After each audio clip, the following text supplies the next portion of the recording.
Newswatch 18 starts now. Welcome to Newswatch at 8. I'm Sequan Gatlin. And I'm Amanda Meyer. Thanks for watching. The Malaysian airline flight that disappeared almost 2 years ago might have another piece to the mystery. The flight, which had 239 people on board, disappeared without a trace on March 8th of 2014. Only one piece of the aircraft has been found before this week, but CBS News reports say that a suspected piece of a Boeing 777, the same type of aircraft, was found last weekend on the coast of Mozambique. The piece is being moved from Mozambique to Australia, where Boeing officials will examine it. The part is believed to measure 35 by 22 inches. South Africa's highest court has dismissed Oscar Pistorius' appeal of his murder conviction. The double amputee Olympian was found guilty of murdering his girlfriend back in 2013. Pistorius' lawyer said Thursday that the former track star's long legal battle may be drawing to a close. The ruling by the Constitutional Court clears the way for a judge to sentence the murderer at the hearing scheduled for April 18th. The minimum sentence for murder in South Africa is 15 years, though a judge can reduce that sentence for what the law describes as exceptional circumstances. The Bernie Sanders baby that went viral last month as the unofficial cute mascot for the campaign died suddenly. Oliver Jack Carta-Lomas Davis was made famous after he was dressed up as a Democratic presidential hopeful at a campaign rally on February 14th. According to his mother's social media post, Oliver died on February 25th due to sudden infant death syndrome. Through the tragedy, Oliver's mother hopes to raise awareness about the syndrome that unexpectedly takes the lives of about 3,500 infants a year. Oliver passed at the age of 4 months. Not every day is super, but this week we had Super Tuesday. On the Republican side, Donald Trump swept the board, winning Vermont, Georgia, Alabama, Arkansas, Massachusetts, Tennessee, and Virginia. Ted Cruz snagged 2 wins with his home state of Texas and neighboring state Oklahoma. Marco Rubio snuck away with 1 win in Minnesota. For Democrats, Hillary Clinton took 7 states and Bernie Sanders won 4. Clinton won Texas, Massachusetts, Virginia, Georgia, Alabama, Arkansas, and Tennessee. Sanders took Oklahoma, Colorado, Minnesota, and his home state of Vermont. Clinton is pulling away from Sanders, and Trump has everything just short of the nomination. The next round of voting will take place Saturday with Louisiana, Kentucky, Maine, Nebraska, and Kansas participating. Former presidential candidate Mitt Romney cast frontrunner Donald Trump as unfit to be president. Romney's comments this morning warned that Trump's proposed policies would be detrimental to the country. Romney, who ruled out running for president in January 2015, said the other remaining GOP presidential candidates are the only qualified contenders. This is the first time Romney has issued such a blunt assessment of the 2016 presidential race. The Texas state trooper who arrested Sandra Bland is being formally fired. Brian Encinia arrested Bland in July 2015, and she died in her cell 3 days later. Encinia said he stopped her for failure to use her turn signal. A grand jury didn't believe Encinia's reasoning for removing Bland from her vehicle. He said it was to conduct a safer traffic investigation. Encinia has the right to appeal Tuesday's decision. Bland's death raised question about excessive police force and race involvement in police interactions. Police say Bland hung herself in her cell. No one has been charged or indicted for the death. The astronaut who spent a year in space returns to Earth with hugs from family and friends. Scott Kelly also returned to find himself 2 inches taller than his identical twin brother Mark. The two used to be the same height and will be again. The elongating of the spine from being in space is temporary and will return to normal after a short time of being on Earth. The twins agreed to participate in a study to find the best ways to keep people healthy during long trips into space. All of this is progress toward President Obama's goal of having astronauts on Mars around 2030. President Obama said on Thursday the enrollment in health coverage under the Affordable Care Act had reached a new high. 20 million people are now listed within the Affordable Care Act, compared to 17 million back in September. The 20 million figure includes people who have received private health insurance, those under Medicaid coverage, and young adults who are able to stay on their parents' health plans until age 26. The administration also announced that it had significantly increased the amount of Medicare spending linked to the quality of care. President Obama is also praising a judge to possibly join the Supreme Court. Iowa Judge Jane Kelly is receiving high praise from President Obama as a potential nominee. A federal appellate judge here in Iowa, Kelly would be taking the place of late Justice Scalia, who died almost 3 weeks ago. While President Obama's endorsement of Kelly is exciting, it poses an awkward dilemma for Iowa Senator Chuck Grassley, who has pledged to block the president from filling the vacancy. The FBI is currently conducting background interviews on Judge Kelly, a protocol for all potential justices. The Montgomery District Attorney announced that an Alabama officer has been arrested in association to the death of an elderly person. Officer Aaron Smith was arrested yesterday and has been charged with murder for the shooting death of 58-year-old Gregory Gunn. Details of the killing have not been released. The local police released a statement saying Gunn looked suspicious. After a confrontation and a struggle occurred, Smith fired multiple shots to the elderly man. Currently, the case is under investigation to determine whether the officer shall be indicted. Smith has been released on a $150,000 bond. Stay tuned for more news around you. You're watching Newswatch at 8. Welcome back to Newswatch. The ISU Greek community received high honors earlier this year, including 4 major national awards. ISU's Greek community sent a 53-member delegation to the Association of Fraternal Leadership and Values and came home with a slew of awards. The group won the Jellison Award for Overall Excellence and the Pinnacle Award for Strategic Growth. The Greek community has seen a 75% growth in the past 5 years. Student government held its presidential elections this Tuesday and Wednesday. An issue with the Election Commission not receiving the entire student body's email addresses left some students in the dark. The commission only had a list of 30,000 and were aware of the issue. All of the candidates said they were frustrated, and some even said they would prefer to go back to the old system of voting. However, numbers were higher this year than in the past.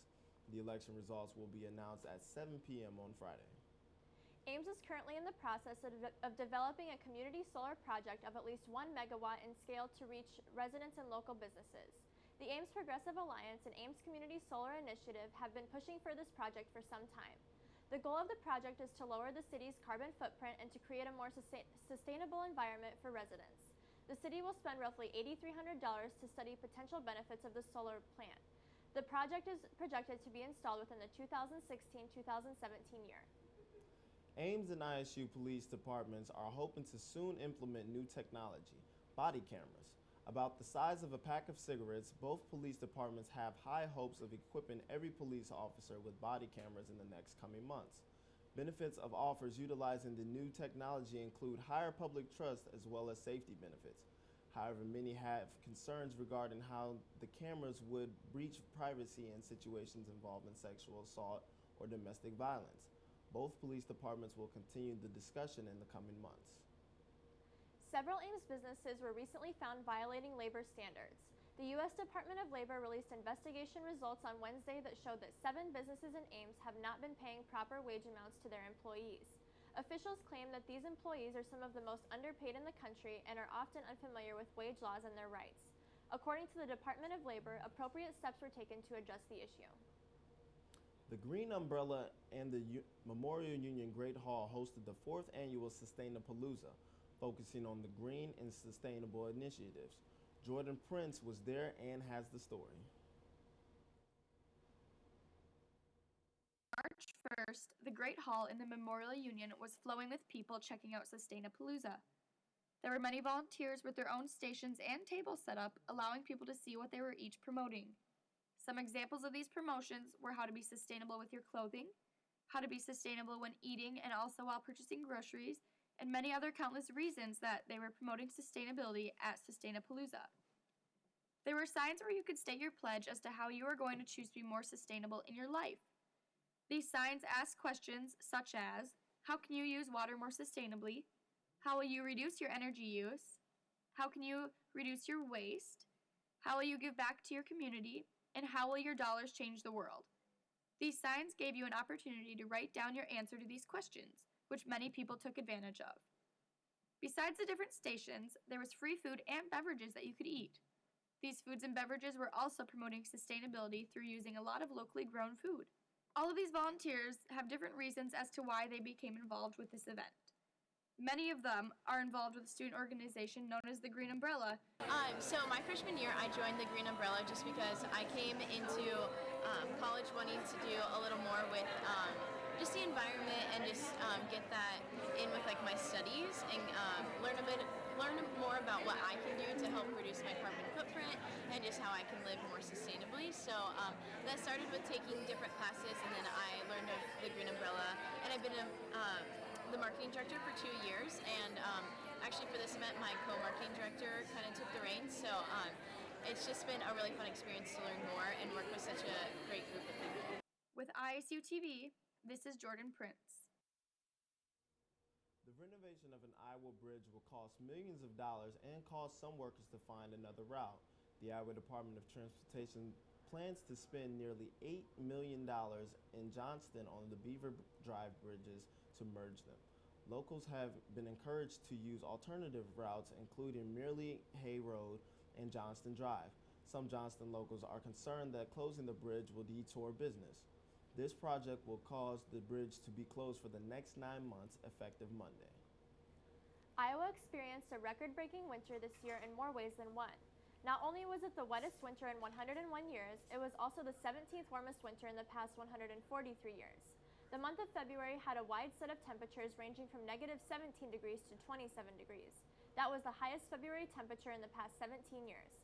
Hopefully we can say goodbye to winter once and for all as the temperatures heat up next week.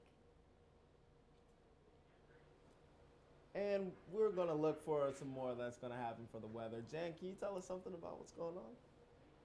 Well, we were in the 30s across the state today, but we are going to see a warm-up ahead. I'll let you know more right after the break.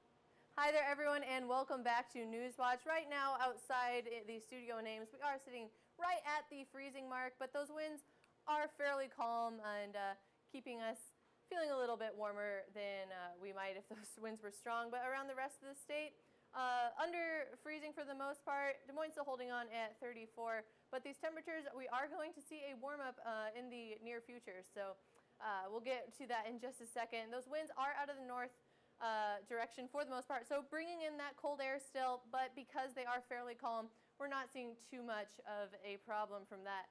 Right now, we are sitting under overcast skies across most of the state, maybe a few snow showers out to the east, but nothing for us to deal with here in central Iowa. But as we take a look and track the next few days, as we go on through the night, those clouds are going to clear out for a bit, but move in again by tomorrow morning, leaving us with mostly cloudy skies for our Friday. But then again, those clouds are going to clear out, and then we've got sunshine for Saturday. So it should be a very nice Saturday for us. We should get into the upper 40s, and then after that, we'll be seeing some 60s even as we go on through the rest of the week. So again, those 40s for the next few days. But then as we look at the next couple days through Tuesday, we got 50s and 60s. So spring is on the way. But before we get there, we do have to deal with the cold temperatures for a little bit longer. So tonight we'll dip down into the 20s across most of the state, 21 up in Mason City, 24 in Fort Dodge, and 26 over in Council Bluffs. But we will warm up tomorrow. 49 in Des Moines for a high tomorrow, 38 up in Mason City. Here in Ames tonight, we'll dip down to 30 degrees, and those clouds will be sticking around with us. But those winds, like I said, very calm already, but becoming basically non-existent by the end of the night. But tomorrow, those winds are going to switch out of the south, helping warm us up to 44 degrees. Mostly cloudy skies will be sticking around, and those gusts will be a little bit stronger, up to 20 miles an hour, which again, that's helping bring in that warm air. So we are a-okay with that wind coming in for tomorrow. For the next few days, though, we are going to stick in the 40s. Saturday will bring us some sunshine, though, so it should feel fairly nice on Saturday. And then Sunday, 55, a chance for thunderstorms, so even more like spring than we're used to lately with those warm temperatures, but we could get a few severe storms even on Monday, and then those 60s do stick around for a little bit longer, and those spring temps stay with us. There'll be more news after the break.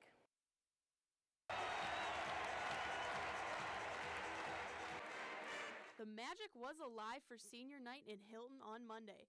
Iowa State took on Oklahoma State for George Niang's last game. Cyclone Nation honored Jamil McKay, Abdel Nader, and Niang before the game. It was the night of Niang as he grabbed the first 4 buckets of the night and tallying 10 points in the first half. Nader also had a great senior night, nabbing 10 points and going 3 of 3 at the line. With a pretty even first half, Iowa State needed a push, and that's exactly what they got, as the Cowboys could not weather the storm during the second half. Nader had another great half with a massive dunk to gain momentum for the Clones. Niang, Nader, and McKay had a tearful end to their Iowa State careers, but Prohm said this is not the last of Niang. Future head coach, so that's down the line, so I'll stay here a while. So. As Cyclone Alley says goodbye, this will definitely not be the last of these three seniors. Iowa State took home the W 58-50. The Cyclones will take on the Jayhawks at Fog Allen on Saturday at 3 p.m. on ESPN. For iState News with Catherine Kuckelman, I'm Laurel Feeks. Thank you, Laurel, for that package, and welcome back to Newswatch. I'm Cassidy Mace with your Newswatch Sports. Speaking of the Iowa State men's basketball team, they will finish off the regular season this Saturday at Kansas. The Kansas Jayhawks are ranked number 1 in this week's AP poll, while Iowa State is number 21 after a season that was not as successful as recent years. This will be the Cyclones' second game this season against a number 1 team after defeating Oklahoma in January. Iowa State currently has 6 players averaging 10 or more points, the top in all top 25 teams. Senior George Niang will be playing in his final regular season collegiate contest and finishes the season leading the Cyclones with 19.3 points per game, second among Big 12 players. Saturday's game will tip off at 3 p.m. in Allen Fieldhouse and will be broadcast live on ESPN. The Iowa State gymnastics team will be hosting its final home meet of the season Friday at Hilton Coliseum. The Cyclones will be competing in their leg of the annual Iowa Corn Cy-Hawk Series against number 17, Iowa. The meet will be Iowa State's official senior night, honoring the team's 4 seniors, Kristen DaCosta, Alex Marasco, Sammy Pearsall, and Sarah Townsend.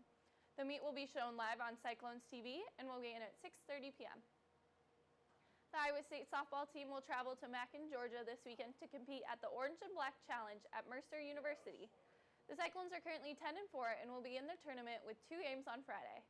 The first game will begin at 12:15 p.m. against Fordham, and the second will begin at 4:45 against Mercer.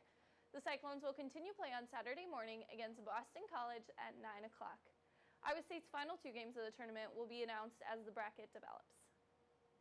Iowa State Wrestling's Gabe Moreno was named to the academic All-Big 12 first team for the 3rd consecutive year.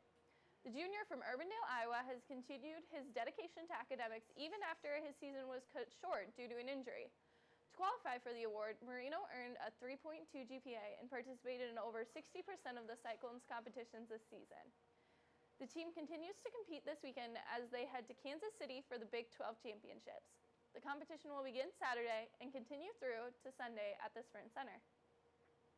The Iowa State Athletic Department celebrates another award-winning athlete this week in women's basketball. Junior guard Shauna Johnson was announced as the Big 12 Co-Player of the Week on Monday. This marks the first time Johnson has won a Player of the Week award, but it isn't her first Big 12 honor. She earned Freshman of the Week 5 times in her debut season. To earn this week's award, Johnson scored 21 points and grabbed 14 rebounds against number 22 West Virginia. This earned her the 14th double-double of the season, tying Chelsea Poppins for 4th most in Iowa State history. For coverage of the game against West Virginia, here's Garrett Kroger. Yeah. The Iowa State women's basketball team hosted senior night at Hilton Coliseum on March 1st against the West Virginia Mountaineers. From start to finish, it was all West Virginia as they jumped out to an early 12-0 lead halfway through the first. At the end of the first quarter, the Mountaineers led 20-8. The closest Iowa State would get to West Virginia's lead was 9 points late in the second quarter. At halftime, the Mountaineers led the Cyclones 42-27. Throughout the duration of the game, West Virginia shot over 50% from the field and from behind the three-point line, while Iowa State shot 35.2% from the field and 31.6% from behind the three-point line.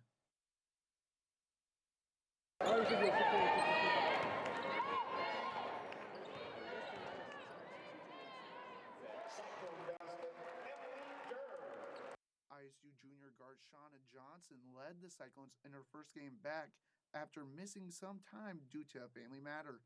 She tallied 21 points and 14 rebounds. Here is Iowa State head coach Bill Finley's take on Johnson's performance against the Mountaineers. I mean, basically single-handedly kept us in the game a little bit because really we didn't get much from anyone else to speak of. So at the end of the game, the Cyclones lost 82-57, but as the play clock hit double zeros, fans chanted,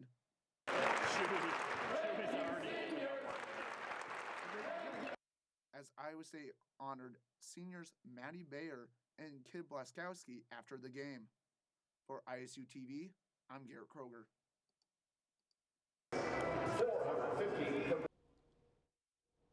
What would you do for an ice cream cone? Chick-fil-A has a new challenge for all you ice cream lovers out there. Families that can successfully coop up their phones for the duration of their meal can claim their prize. The challenge was created with the hopes of bringing people closer together in a distraction-free environment. The Ames Chick-fil-A will be participating in the next week or so. Women may not rule the world, but they rule the new Ghostbusters Reboot. The 1984 film is being reimagined with who director Paul Feig says are the 4 funniest people. The cast will feature Kristen Wiig, Leslie Jones, Kate McKinnon, and Melissa McCarthy. The reboot will be a completely new plot concept. Unlike the first Ghostbusters movies, New York City has not been overrun with paranormal activity. The film is set to release this July. A familiar name will appear on an episode of a new original program on the History Channel. Rapper Kendrick Lamar is featured in an episode of Viceland's Noisy, a program where a host travels the U.S. to explore music scenes. Host Zach Goldbaum plans to talk to Kendrick and the notorious gang The Bloods in the first episode titled Bompton. He stated the show is about music, but it's an entry point to talk about what happens in the city. Episodes of Noisy airs at 10 p.m. Tuesdays on the H2 network. And that's all we have for this episode of Newswatch. Come back Tuesday for more Cyclone news, weather, and sports. Have a great night, Ames.